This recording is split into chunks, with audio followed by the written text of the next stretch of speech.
The Duke and Duchess of Sussex stepped down as full-time working members of the firm at the end of March.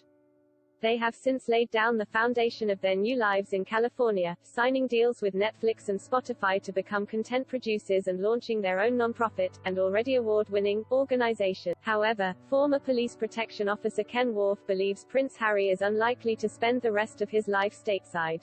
Appearing in an upcoming episode of the Mirror's Pod Save the Queen podcast, the former royal bodyguard said, "Personally I do, and I base that on gut reaction really.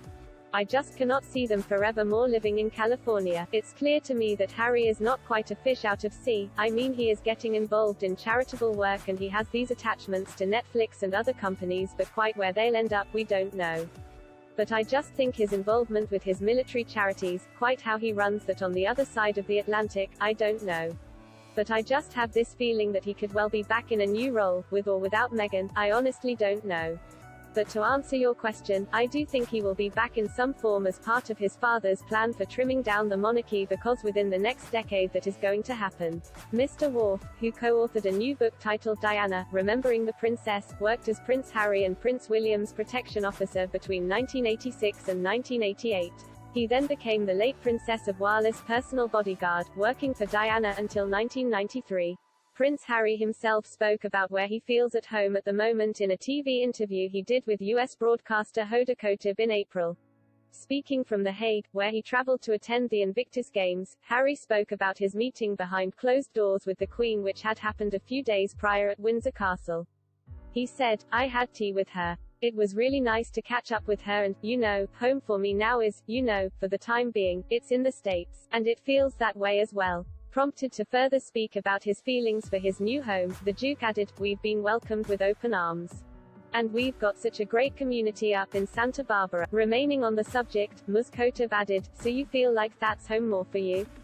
To which the Duke said yes, adding, "It doesn't feel weird to say that." After relinquishing their status as working royals in the spring of, Meghan, Harry and their son Archie Harrison spent a few weeks at producer Tyler Perry's home in Los Angeles. In the summer of, they moved into their new home in the star-studded neighborhood of Montecito, in Santa Barbara. Among their neighbors, Meghan and Harry count singer Katy Perry, actor Orlando Bloom and TV presenter Oprah Winfrey. The Duke and Duchess launched their new organization, Archwell, in late. It comprises two production powerhouses, Archwell Audio and Archwell Productions, pivotal for their work with Spotify and Netflix, and a non-profit branch, the Archwell Foundation. The foundation has partnered up with several associations and charities focused on a range of issues including fighting misinformation, supporting communities and providing COVID vaccine across the world. It has also financially supported organizations the Duke and Duchess of Sussex believe in through non-profit grants. Meghan and Harry's advocacy for Afghan refugees in the wake of the withdrawal of U.S. troops from Afghanistan last summer and their generous financial support to the Human First Coalition through their foundation has recently granted Archwell the Partner Organization Award.